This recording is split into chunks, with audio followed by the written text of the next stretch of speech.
On May 10th, at 8:45, again enemy planes were sighted and general quarters was sounded. Enemy force was sighted by our patrol planes at 135 miles.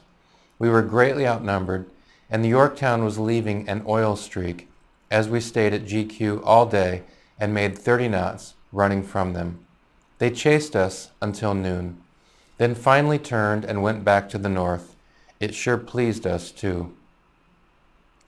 Land-based planes, combined with some of the Yorktown, went and attacked this enemy force in the evening, causing great damage.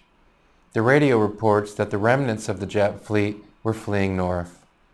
We went south and east all night, and on May 11th, everything was quiet and clear all day.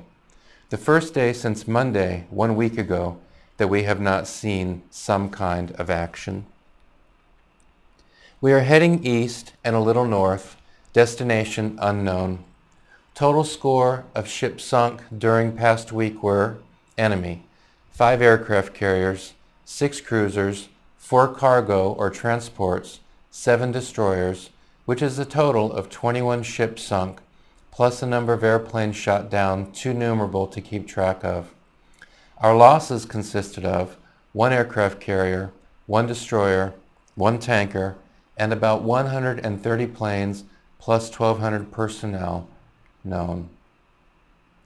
The Chester now has about 2,000 men aboard, and living conditions are terrible. I have not eaten a meal all day. I had a box of candy bars and have been eating them. It's hard to get any chow as they are feeding almost constantly.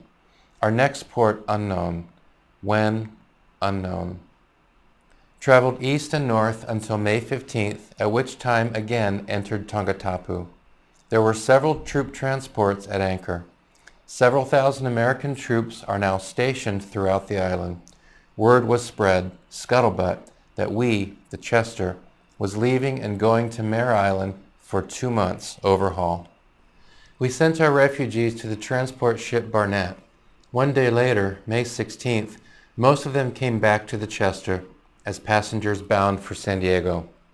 On May 18th, the Admiral of the Lexington and his staff came aboard.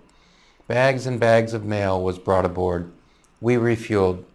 On May 19th, the Chester, in company with 3 transports, left Tongatapu, headed for San Diego, 1430, 19 May, 1942.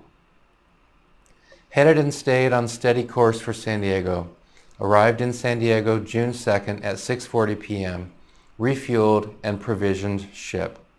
At noon on June 3rd, reports that Japan was bombing Dutch Harbor, Alaska, and on the night of the 3rd, worked all night provisioning ship.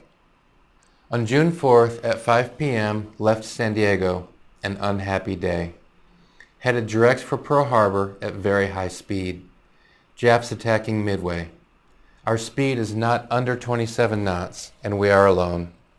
Heard all kinds of reports from Navy circuits about the developments from the Midway attack. Looks like we ain't going to miss anything after all. 1/3 of remaining Jap fleet is there. 3 of our aircraft carriers plus their respective forces are encountering them.